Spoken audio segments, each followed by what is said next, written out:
Dear friends, we want to thank the Lord for this precious time that He has given to us. And with thanksgiving, we like to restart our Bible study during 2022. I know that this Bible study has been a blessing to all of us. We will conclude this book within few weeks, and then we'll go topic wise. And we are trying to start Bible study on various topics of utter importance in our church life, in our Christian faith. And I hope that this will be a help to all of us, especially when we talk about our daily walk with the Lord. This morning I was blessed as I was listening to Dr. Derek Prince, who was talking about the curse and blessings and how we can request the Lord as we come to Him in repentance for the curses that we may be having in our life because of our forefathers' disobedience. And Dr. Prince has made very, very clear and guideline from the Word of God.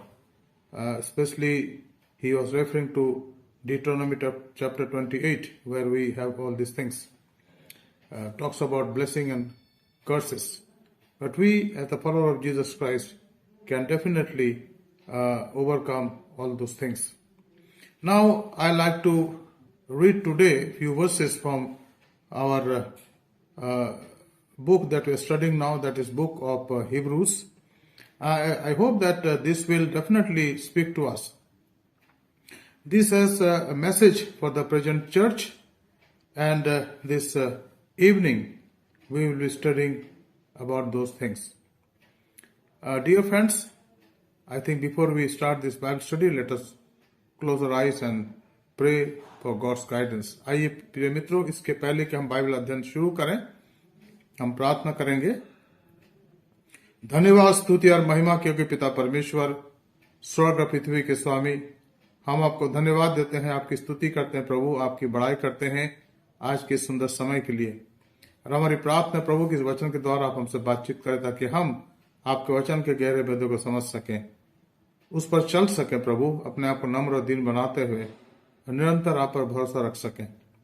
हम जानते प्रभु कि पिछले साल आपने हमारी मदद करी, इसके लिए हम धन्यवाद देते हैं और प्रार्थना करते प्रभु इस नए साल में हमारी मदद और सहायता करें और 2022 हम सब के लिए प्रभु आशीष का कारण बने।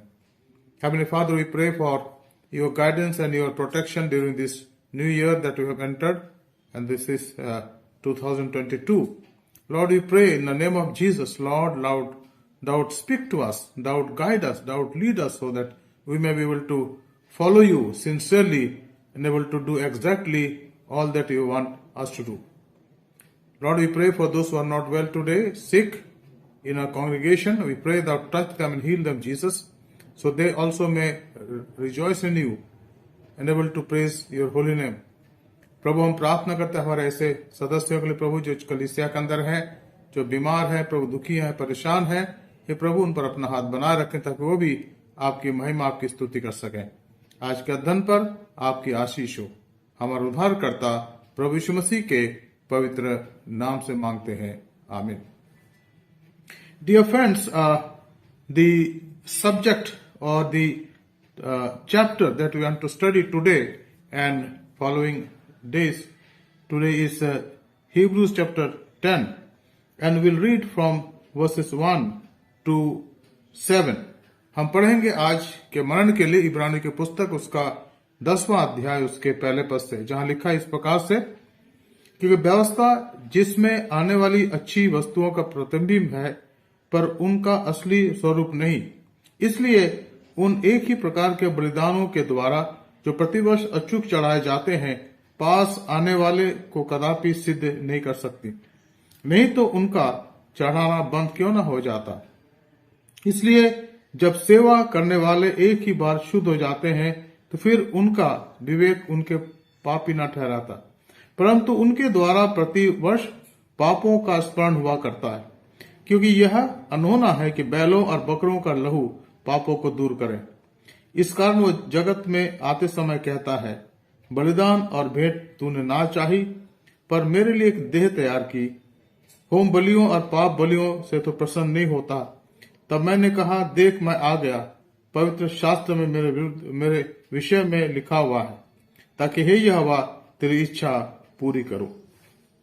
And now the same words, if you read in English, are written as we read here. For since the law has but a shadow of the good things, to come instead of the true form of these realities, it can never by the same sacrifices that are continually offered every year make perfect those who draw near. Otherwise, would they not have ceased to be offered, since the worshippers, having once been cleansed, would no longer have any consciousness of sins? But in these sacrifices there is a reminder of sins every year. For it is impossible for the blood of bulls and goats to take away sins. Consequently, when Christ came into this world, he said, Sacrifices and offerings you have not desired, but a body have been prepared for me. In burnt offering and sin offering you have taken no pleasure. Then I said, Behold, I have come to you to do your will, O God, as it is written for me in the scroll of the book. Now, dear friends, before we actually start this Bible study, let us praise God for all the blessing God granted us during 2021, last year. I think many of us have very bitter experiences, or some of us may be having pleasant experiences, or maybe we have got certain reservations in our mind, certain questions in our mind, why the Lord allowed those things to happen. And as I already said during my sermon in the church, that there are people who blame year, time, but we have not done it, because we understand that time has nothing to do it, because God has given time to human being as a gift. प्रिय मित्रों, इसके पहले कि आज के अध्ययन को हम शुरू करें और इन बातों पर ध्यान दें, मैं चाहूंगा कि हम पिछले वर्ष के लिए ईश्वर का धन्यवाद करें। आपके परिवार में, आपके जीवन में बहुत से आश्चर्य कर्म प्रभु ने किए हैं। प्रभु ने आपको संभाला है, प्रभु ने आपकी मदद करी है, एवं हर तकलीफ, बीमारी, कष्ट से आपको बचाया प्रभु ने। आपको उसने किसी प्रकार से निराश नहीं होने दिया। प्रभु ने हमें संभाला है, उसने हमारी मदद करी है, और आज जबकि हम इस बाइबल अध्ययन में हैं, हमारे दिल धन्यवाद से भरे हैं। मित्रों, पिछले साल हमारे जीवन में अलग अलग अनुभूति रही, अलग अलग अनुभव रहे, और मैं जानता हूं कि उन सब अनुभवों के लिए हम आज प्रभु का धन्यवाद ही कर सकते हैं। आज प्रातःकाल जब मैं डिवोशन ले रहा था, या प्रातःकालीन क्वाइट टाइम में, तो मैं ये देख रहा था कि परमेश्वर के उन बातों के लिए हम उसको धन्यवाद देते जो उसने हमारे जीवन में करे हैं। असंख्य बातें वो हमारी अगुवाई करता है, वो हमारे जीवन को अपने सामर्थी पंखों से छिपाता है, ढांकता है, ताकि शैतान के हमले हम पर प्रबल ना हो। और इन दिनों में जबकि परिस्थिति हमारे सामने पेंडेमिक का है, ये पिछले 2 सालों के पहले शुरू हुआ, 2 साल से पहले, और अब भी जारी, हम नहीं जानते कब तक जारी रहेगा। इसलिए जब हम इन अनुभवों के द्वारा इस साल में हमने प्रवेश करा है, तो हम निश्चित रूप से प्रभु के सामने नतमस्तक हैं। We bow down before God and say, God, I want to praise you and thank you for adding this new year in my life. Even though last year was a full of challenge, year of challenges we have experienced in our own families, in our neighborhood, and even in our congregation also. There were death, people who have passed away, they have gone to be with the Lord, and many of our friends, many of our family members maybe, some of our prominent church leaders, and in the nation we see a disastrous happening that had happened last year. Now with that, those type of experiences, now we have entered into this new year. And dear friends, this evening I like to just say that let us count our blessings. I think before the study that we are going to have in this book of Hebrews chapter 10, let us count some of the blessing that God has given to us. उसने कौन कौन से आशीष आपको दी है, उसको हम गिनना सीखें। और मैं सोचता हूं कि अगर हम ऐसा करते हैं तो ये साल हमारे लिए आशीषमय होगा। कल मैं एक बात देख रहा था, पढ़ रहा था, और जो मेरे लिए आशीष का कारण रहा, वो एक ऐसे छोटी सी कहानी है जिसमें इस प्रकार से बताया गया कि एक डक या बतख जिसके पंख निकल रहे थे और शायद वो बुजुर्ग हो रही थी और एक जगह खड़ी थी, और वो सोचने लगी कि अब मेरा क्या होगा, मेरे पंख भी निकल रहे हैं, मुझे तकलीफ भी है, अब मेरा क्या होगा। तो वहां से एक और राजहंस निकली जिसने कहा कि मैं स्वर्ग तक जा रही हूं, लेकिन तुम्हें क्या हो गया। तो उसने कहा मैं यहां खड़ी खड़ी अपने उन जीवन के उन बातों को देख रहा हूं जिसके वजह से मैं कमजोर भी हो गई, अब उम्र भी हो रही मेरी, और मेरे पंख भी निकल गए, खत्म हो गए, तो मैं क्या करूं। और ये बताया गया कि शायद मैं ज्यादा साल दुनिया में ना रहूं। मुझे बताया गया है कि मैं थोड़े समय के बाद दुनिया से चली जाऊंगी। तो अगर मेरी फरियाद हंस बहन तुम ईश्वर तक पहुंचा दो तो शायद मेरा कुछ भला होगा। तो कहानी इस प्रकार से जाती। उसने कहा ठीक है, हंस ने कहा ठीक है, मैं जा ही रही हूं ईश्वर के सामने, स्वर्गलोक के द्वार में मैं खड़ी होकर तुम्हारे लिए बात करूंगी, पूछूंगी कि तुम्हारी स्थिति ऐसा क्यों है, कब तक रहेगा। और वो चली गई, और जैसे स्वर्ग के द्वार पर पहुंची तो उसने पूछा उस दरवान से जो एक स्वर्गदूत था कि महाराज मेरी एक मित्र है जो पृथ्वी पर है और वो परेशान है, उसके पंख भी निकल चुके हैं और बहुत ज्यादा परेशान हो रही है, उड़ नहीं पा रही है और दुख मना रही है। तो उसने कहा बहन, उस डक का जीवन जो है, हंस का जीवन जो है, या उस पक्षी का जीवन जो है अगले 7 साल तक के लिए ईश्वर ने ठहराया। अगर वो फिर से जीवन में वापस आना चाहती है तो उसको ये बोलना पड़ेगा कि वो उन परेशानियों को भूल करके ईश्वर का धन्यवाद करने लग जाए। और ये हंस वो उसके पास वापस जाती है, वो कहती है कि इसके बजाय कि तुम यहां पर खड़े खड़े दुख मनाओ, शिकायत करो, ईश्वर का धन्यवाद करो कि उसने तुम्हें जीवन दिया। और ये कहानी ऐसे आगे जाती कि उसने ऐसा उसकी बात सुन ली और उसने कहा कि मैं ऐसा करूंगी, और वो खुश हो गई। ये हंस तो वहां पर वो बस चली गई, और ठीक थोड़े समय के बाद जब वापस आ रही थी तो उसने उसी डक को देखा, या उस पक्षी को देखा जो वहां खड़े खड़े, वो खड़ी वही थी लेकिन अब उसके पंख निकलने लगे थे, उसके चेहरे में मुस्कान थी। और उसने कहा बहन क्या हो गया तुम्हें, तुम ठीक होने लगी। तो उसने कहा जब तुमने मुझे कहा कि मैं निराश ना हूं और ईश्वर का धन्यवाद करूं जीवन के लिए, तो मैंने ऐसा ही करना शुरू करा। अब 3-4 दिन हो गए हैं, मैं ईश्वर के अनुग्रह से ठीक हूं और मेरे पंख भी निकलने लगे। क्या मतलब इसका? मतलब इसका यह है कि अगर हम अपने जीवन के उन नकारात्मक बातों को छोड़ करके सकारात्मक बातों पर गौर करें, ध्यान दें, तो परमेश्वर हमें आशीषित करता है।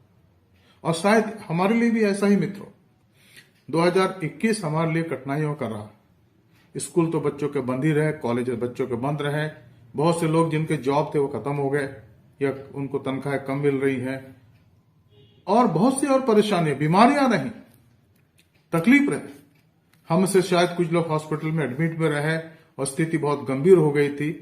लेकिन अब जबकि हम इस नए साल में प्रवेश हमने करा है 2022 में, तो परमेश्वर चाहता है कि हम उसका धन्यवाद करें। Dear friends, we have entered into this new year, a brand new year which is called 2022.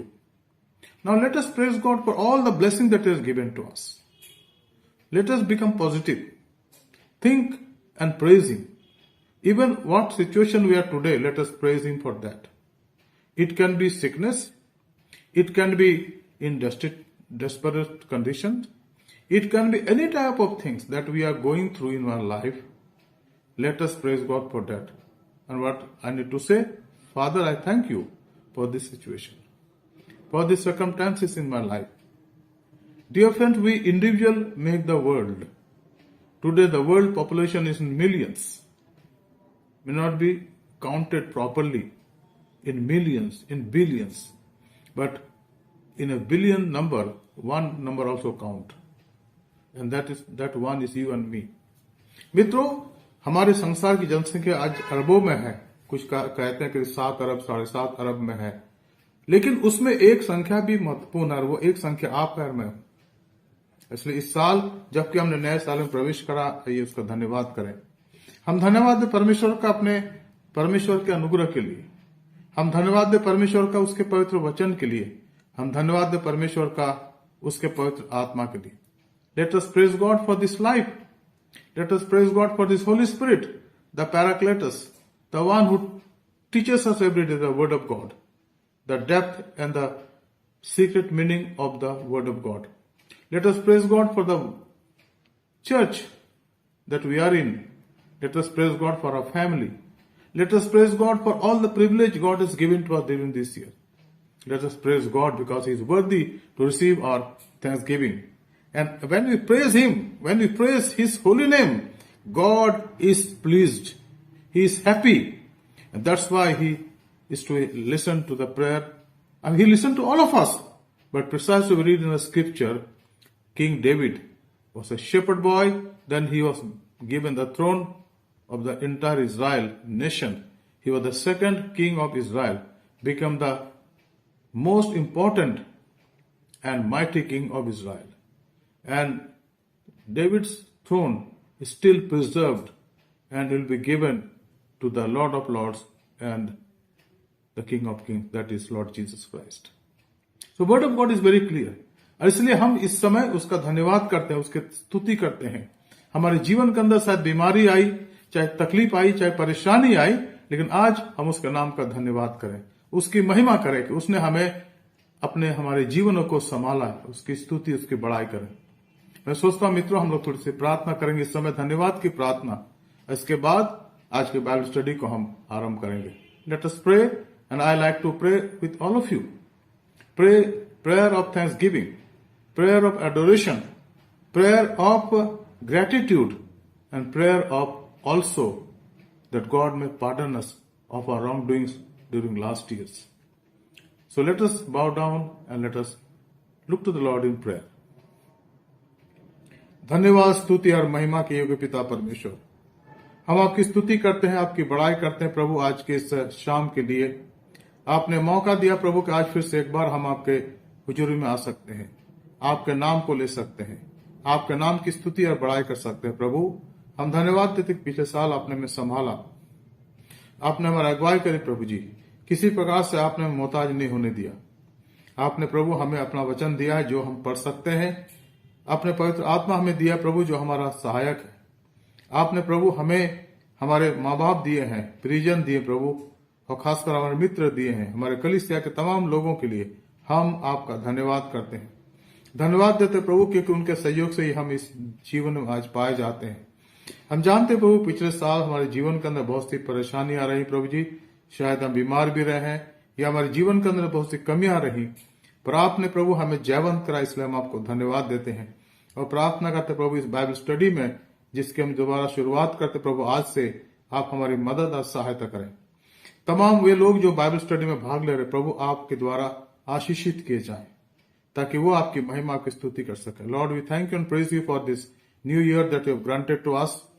Help us Lord to praise your name, to magnify your name, to glorify your name, to exalt your name and to sing praises for you Lord, because you are the only one who is worthy to receive our all adoration and praise and thanksgiving.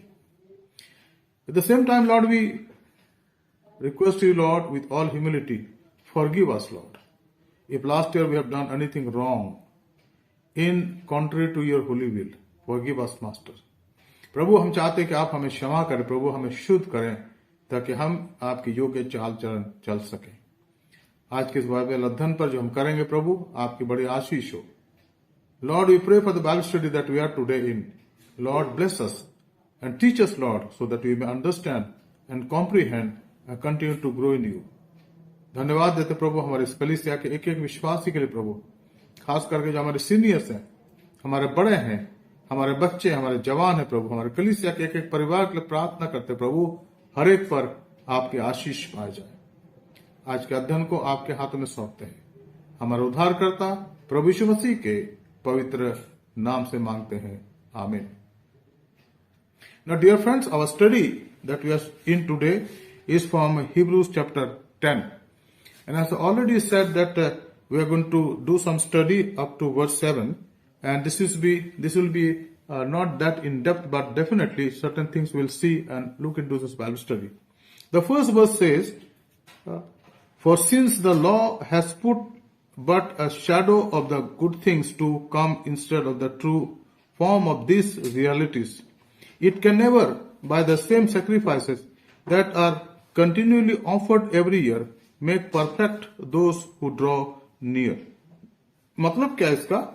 लिखा है, क्योंकि व्यवस्था जिसमें आने वाली अच्छी वस्तुओं का प्रतिबिंब है, पर उनका असली स्वरूप नहीं, इसलिए उन एक ही प्रकार के बलिदानों के द्वारा जो प्रतिवर्ष अचूक चढ़ाए जाते हैं, पास आने वालों को कदापि सिद्ध नहीं कर सकती। अब यहां पर उस व्यवस्था का वर्णन है जो हम पढ़ते हैं निर्गमन की पुस्तक के 20 अध्याय के अंदर, जब परमेश्वर ने इस्राएल जाति को 10 आज्ञाएं दी, और उसमें जो पहली 4 आज्ञाएं थी उसका मतलब था परमेश्वर की आराधना करना। हमारा एक परमेश्वर है जिसकी आराधना में करने की आवश्यकता है। ईश्वर ने 1 या 2 आज्ञा उसने कहा कि मेरे लिए या मेरे समान किसी और ईश्वर को तुम मन ना बनाना, और ना किसी मूर्ति की उपासना करना। परमेश्वर ने सख्त हिदायत दी थी। अब मित्रों, यहां पर जो बात हम पढ़ते हैं, the thing that read here is very precisely written here, for since the law has but a shadow. जो व्यवस्था दी गई वो आने वाली वस्तुओं की प्रतिबिंब या छाया है। व्यवस्था दी गई, 10 आज्ञाएं दी गई और मूसा के और नियम दिए गए जो हम पढ़ते रहे व्यवस्था किताब के अंदर। अब बहुत सी छोटी छोटी बातें, और सबसे बड़ी बात, परमेश्वर ने उनको एक आज्ञा दी कि वो उसके निवास स्थान के रूप में एक निवास स्थान बनाए जो आगे चलकर मंदिर में तब्दील हो गया, जो आज पाया जाता है। 30वीं बार इसको बनाया जाएगा इजराइल के यरूशलेम में। लेकिन परमेश्वर ने उन बातों को हमारे लिए यहां लिखा है कि उसने छाया के रूप में बनाया। ये सब चीजें छाया के रूप में। तो ये पहली बात आज हम देखते हैं कि परमेश्वर की जो व्यवस्था थी, जो बात उसने हमें दी व्यवस्था के आने के लाने के द्वारा, वो आने वाले जो असली स्वरूप है उसका प्रतिबिंब है। This is shadow of the coming reality. निश्चित रूप से जो आने वाला था वो कौन है? प्रभु यीशु मसीह। प्रभु यीशु मसीह के मृत्यु के समय एक बहुत बड़ी घटना घटी। अगर आपने ध्यान दिया है कि मंदिर का पर्दा ऊपर से नीचे तक फट गया। मतलब क्या? टूट गया या फट गया, फाड़ दिया गया ऊपर से नीचे तक। मतलब क्या है कि स्वर्ग अब इंटरवीन कर रहा है ताकि हमारी सुनवाई उसके सामने हो सके। और महापवित्र स्थान और पवित्र स्थान के बीच में जो पर्दा था उसको फाड़ दिया गया, क्योंकि महापवित्र स्थान में ईश्वर का वाचा का संदूक रखा होता था। The mercy seat was there in that ark of the covenant on the top of that, and that was the place where the high priest made atonement once a year for entire Israel nation. Now, when Jesus died on the cross, that was torn from top to bottom, symbolizing that now the real sacrifice has been made by Jesus, and now each follower of Christ can come to Christ, and He is our high priest. I think this is the tremendous reality of this scripture. Now we read 2nd verse. Otherwise would they not have ceased to be offered, since the worshippers, having once been cleansed, would no longer have any consciousness of sins? अब इस बात को यहां पर देखना, एक पद यहां और तीसरा पद, but in these sacrifices there is a reminder of sins every year. यहां लिखा हिंदी में दूसरा तीसरा पद, नहीं तो उनका चढ़ाना बंद क्यों नहीं हो जाता। इसलिए जब ऐसी सेवा करने वाले एक ही बार शुद्ध हो जाते तो फिर उनका विवेक उन्हें दोषी ना ठहराता, परंतु उनके द्वारा प्रतिवर्ष पापों का स्मरण हुआ करता है। अब यहां इस काम को हमेशा किया जाता था, और परमेश्वर की व्यवस्था को पूरा करने के लिए इनको ये आज्ञा दी गई थी हर साल महाप्रायश्चित का दिन माना जाए, और उन्होंने करा। और इसी को यहाँ पर समझाया गया कि ये जो कार्य था इसको हर साल किया जाता था ईश्वर की व्यवस्था के अनुसार। प्रभु के वचन में ये साफ हम पढ़ते हैं, लिखा हुआ है कि वो उन भेंट से प्रसन्न नहीं होता जो हम देते हैं उसके सामने। अगर आप देखें यहाँ पर 4 पद और 5वां पद लिखा है, क्योंकि यह अनहोना है कि बैलों और बकरों का लहू पापों को दूर कर। इसी कारण वो कहता है, आते समय कहता है, बलिदान और भेंट तूने ना चाहिए, पर मेरे लिए एक देह तैयार किया है। अगर हम इसको देखें यहाँ पर यशायाह की पुस्तक उसका 1 अध्याय उसके 11 पद में तो इस बात को स्पष्ट करा गया, लिखा है यशायाह 1:11, यहोवा ये कहता है, तुम्हारे बहुत से मेल बलि मेरे किस काम के हैं? मैं तो मेढ़ों के होम बलियों और पाले हुए पशुओं की चर्बी से आगा गया हूं। मैं बछड़ों या भेड़ के बच्चों का या बकरों के लहू से प्रसन्न नहीं होता। तुम जब अपने मुंह से मुझे दिखाने के लिए आते हो, या तुम जब अपने मुंह मुझे दिखाने के लिए आते हो, तब ये कौन कह चाहता कि तुम मेरे आंगनों को पांव से रौंदो?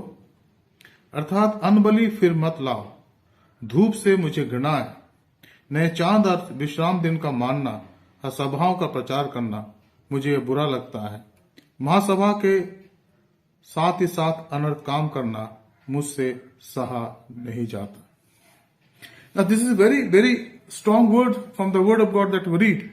I like to read from the book of Isaiah chapter 1 verse 11, 12, 13.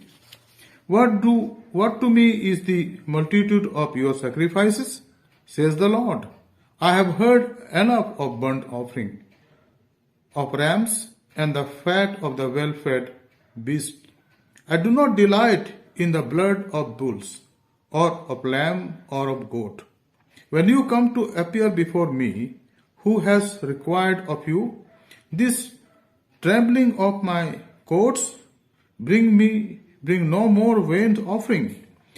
Incense is an abomination to me. Now new moon and Sabbath and the calling of convocations. I cannot endure iniquity and solemn assembly. Now here we see the true sacrifice, what he demands from us. And what is that? Our pure heart, our sincere motives, a clean mind. And therefore when you come to God for worship, और यहां लिखा है मित्रों, प्रभु का वचन लिखा है कि जो होम बलि तुम चढ़ाते हो या पाप बलि तुम चढ़ाते हो, उससे मैं प्रसन्न नहीं होता। क्योंकि यह लिखा, क्योंकि यह अनहोना है कि बैलों और बकरों का लहू पापों को दूर कर सके। और ये सत्य है मित्रों, प्रभु के वचन के अंदर अगर आप इस बात को ध्यान से देखें तो हम पाएंगे कि परमेश्वर उन बातों का बलिदान नहीं चाहता आपसे। तो क्या चाहता है कि हमारे आराधना में, हमारी भक्ति में शुद्धता पाई जाए, पवित्रता पाई जाए। इसलिए पवित्र बाइबल में और हम पढ़ते हैं, याकूब उसका 1 अध्याय उसके 27 पद में लिखा है कि ईश्वर के सामने जो सच्चा धर्म है वो है क्या है कि हम उसकी आराधना आत्म सच्चाई से करें और गरीबों और अनाथों के दुख में उनके साथ रहें, उनकी मदद करें और अपने आप को सांसारिकता से अलग रखें।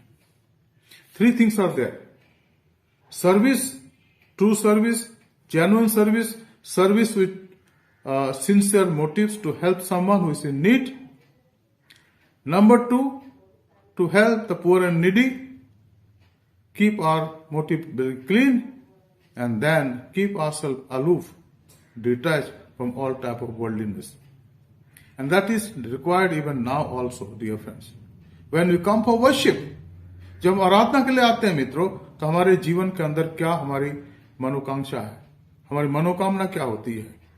क्या हम दिखाने के लिए आते हैं या सचमुच में उसकी महिमा, उसकी इच्छा के अनुसार करने आते हैं? यहाँ साफ साफ वचन में लिखा, मैंने जो पढ़ा आपके सामने यशायाह के अंदर उसके 1 अध्याय के 11, 12, 13 पद में साफ लिखा हुआ, it is very very clear here. What is that? That he does not delight in the blood of bulls or of lambs or of goat. And therefore, when you come to God, our intention should be holy and pure and clean. Then only our sacrifices are acceptable to the Lord. And let us pray for this new year, 2022, as God has given us as a gift from Him. So that another opportunity that God has given us to worship Him. And that's the way I think that New Year will be for us. That we may worship Him in truth and holiness, spirit and truth. हम उसकी आराधना करेंगे मित्रों आत्म सच्चाई से, तभी तो वो हमारे आराधना को स्वीकार करेगा। और यहां पर इसी बात को वर्णित किया गया है। और आखिरी बात जो हम देखते हैं वह है 6 और 7 पद लिखा है, होम बलियों और पाप बलियों से प्रसन्न नहीं होता। तब मैंने कहा, देख मैं आ गया हूं, पवित्र शास्त्र में मेरे विषय में लिखा हुआ है, ताकि हे परमेश्वर तेरी इच्छा पूरी करूं। यह लिखा है 6-7 पद में English read, in burnt offerings and sin offerings you have taken no pleasure, O God. Then I said, behold, I have come to do your will, O God, as it is written of me in the scroll of the book. Now, यहां पर प्रभु के वचन में इस बात को हमें बहुत ही अच्छे से समझना है मित्र, बहुत ही अच्छे से समझना है, जानना है कि हम परमेश्वर की आराधना क्यों करते, कैसे करते हैं। कभी कभी हमारे मन में केवल दोष देने की भावना होती है, हम दूसरों को ही देखते रहते हैं, हम अपने आराधना को नहीं देख रहे हम कैसे कर रहे हैं। हम दूसरों को दोष देते हैं कि वो ऐसे हैं, वैसे हैं, और शायद इसी में हमने अपना समय निकाल दिया। जब हम स्वर्ग में जाएंगे मित्रों, अगर प्रभु हमारे लिए द्वार खोलेगा तो वो हमसे ये नहीं पूछेगा कि उसने आराधना कैसे करी, उसने आराधना कैसे करी, उसको तुमने कैसा देखा। एक सवाल होगा कि तुमने मेरी आराधना कैसे करी। Dear friends, one day when we will be appearing before him, you're not going to ask for others, how that man is doing, your brother is doing, or sister is doing, that family is doing. No. You'll ask me how I am doing. मैं क्या कर रहा हूं, क्या मेरी आराधना परमेश्वर की इच्छा के अनुसार है या नहीं है। अगर नहीं है तो मुझे अपने जीवन को परखने और जांचने की आवश्यकता। और यहां लिखा है, होम बलियों और पाप बलियों से प्रसन्न नहीं होता। तब मैंने कहा, देख मैं आ गया हूं, पवित्र शास्त्र में मेरे विषय में लिखा है, ताकि हे परमेश्वर तेरी इच्छा पूरी करो। और ये किसके लिए है? प्रभु यीशु मसीह के लिए। It's a prophecy about Jesus Christ. He came to make us true worshipper. वो आया ताकि हम सच्चे आराधक बन जाए। मैं सोचता हूं कि इब्रानियों की पत्री का 10वां अध्याय, जिसकी शुरुआत आज हम देख रहे हैं, इसमें यही बात खास है कि हम इस साल में क्या उसके सच्चा आराधक बनना चाहते हैं। Am I willing to be the true worshipper of God, living God during this 2022? Instead of looking others, instead of judging others, instead of making our views, our opinion for others, let us inculcate a true and sincere opinion about my own life. My own life. Because please mind it, sir and madam, and the children, this is a year of our preparation for his second coming. ये जो साल प्रभु ने दिया हमें बड़ी दया से, हम पिछले साल उन लोगों के साथ दुनिया से चले नहीं गए जो दुनिया से चले गए। 2021 में बहुत से लोग प्रभु के पास चले गए। शायद उन्होंने अपने को तैयार कर लिया था, हम नहीं जानते उनके बारे में।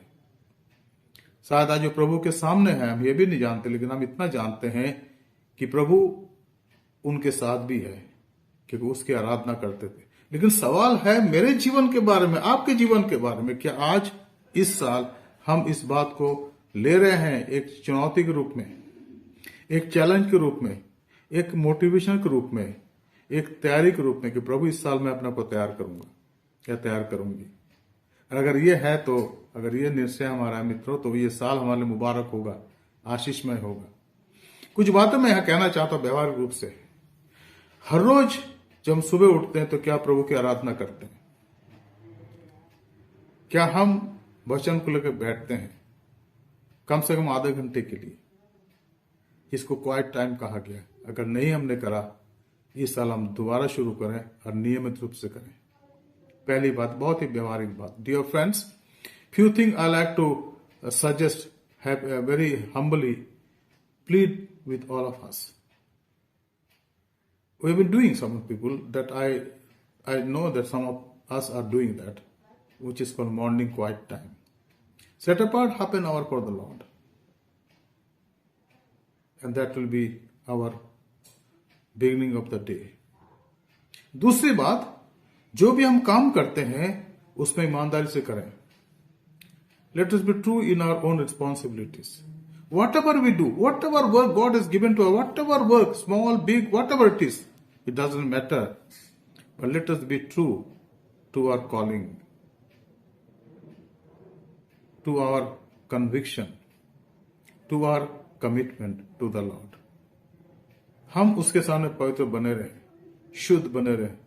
और तीसरी बात जो हमारा संबंध है, what we call interpersonal relationship, हमारे जो आंतरिक संबंध लोग एक दूसरे के साथ है, उसमें ट्रांसपेरेंसी हो, पवित्रता हो और ग्रेटिट्यूड हो.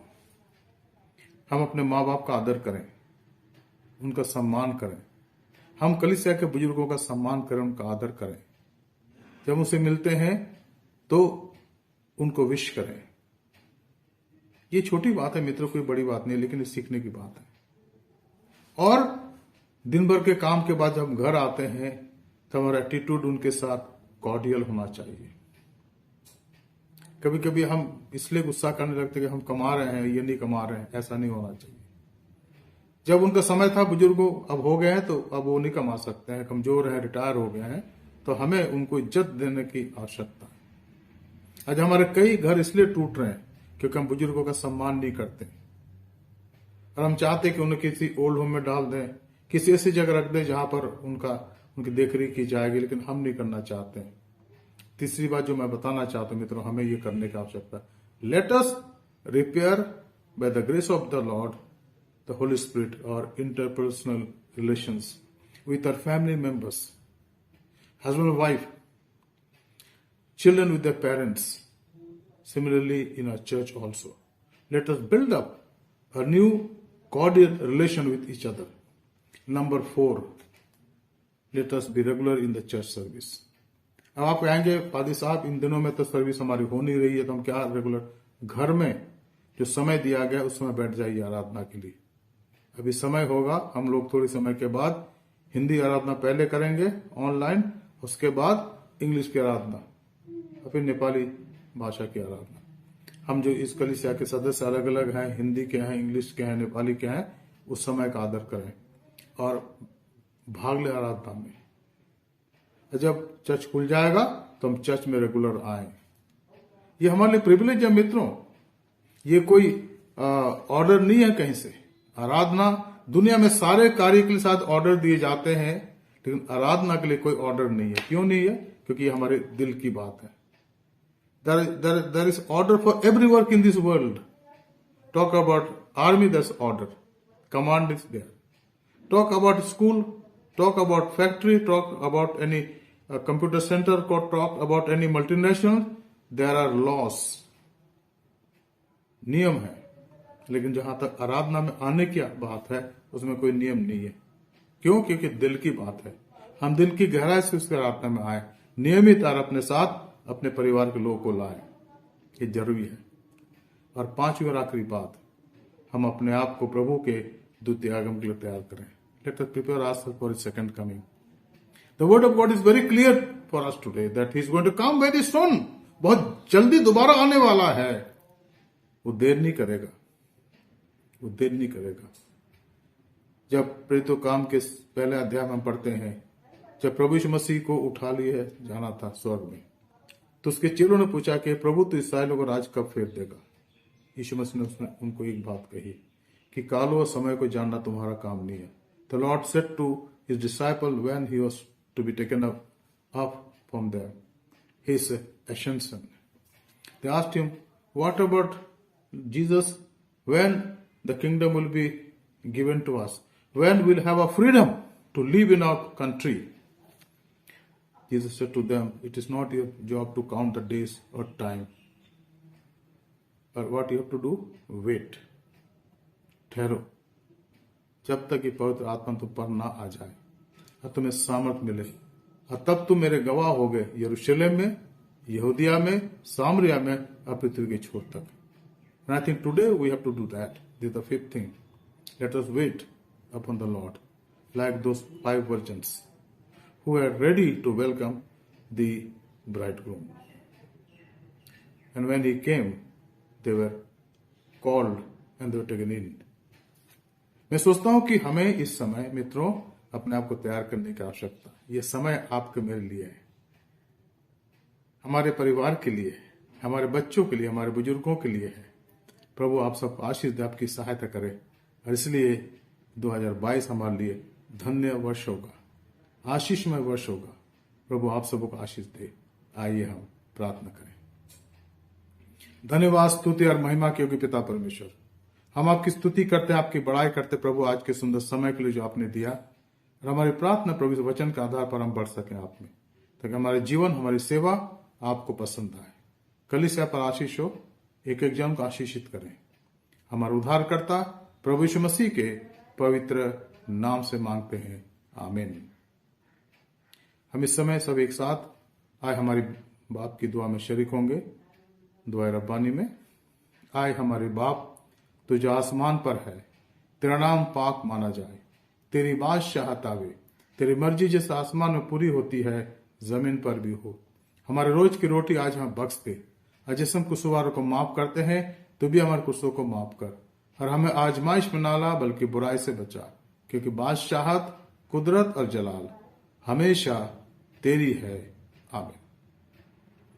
हम प्रभु की आशीष को लें। अब हमारे खुदा यीशु मसीह का फजल, खुदा बाप की मोहब्बत, रोल कुदूस की इफाकत और शराकत हमें सारे के साथ इस समय और हमेशा तक होती रहे, आमीन। सबको जय मसीह की। केवल एक ही सूचना है कि इस संडे हमारी आराधना ज्वाइंट होगी। हम 10 बजे आराधना करेंगे, लेकिन अगले रविवार हमारी 3 आराधनाएं होगी, यानी 23 तारीख, यानी उसके बाद की जो संडे है 30 तारीख से हमारी पहली आराधना जो हिंदी भाषा में होगी उसका समय होगा 9 बजे। उसके बाद इंग्लिश सर्विस 10:30 बजे और नेपाली 12 बजे। तो इसको याद रखिएगा। लेकिन इस रविवार में 23 तारीख को हमारे एक ही ज्वाइंट आराधना होगी, जिसका समय होगा सुबह 10 बजे। मित्रों, हमारे यूथ की मीटिंग हो रही है जवानों की, और उसका समय है दोपहर को 2 बजे जूम के द्वारा। एमवाइप meeting on Zoom at 2 o'clock afternoon.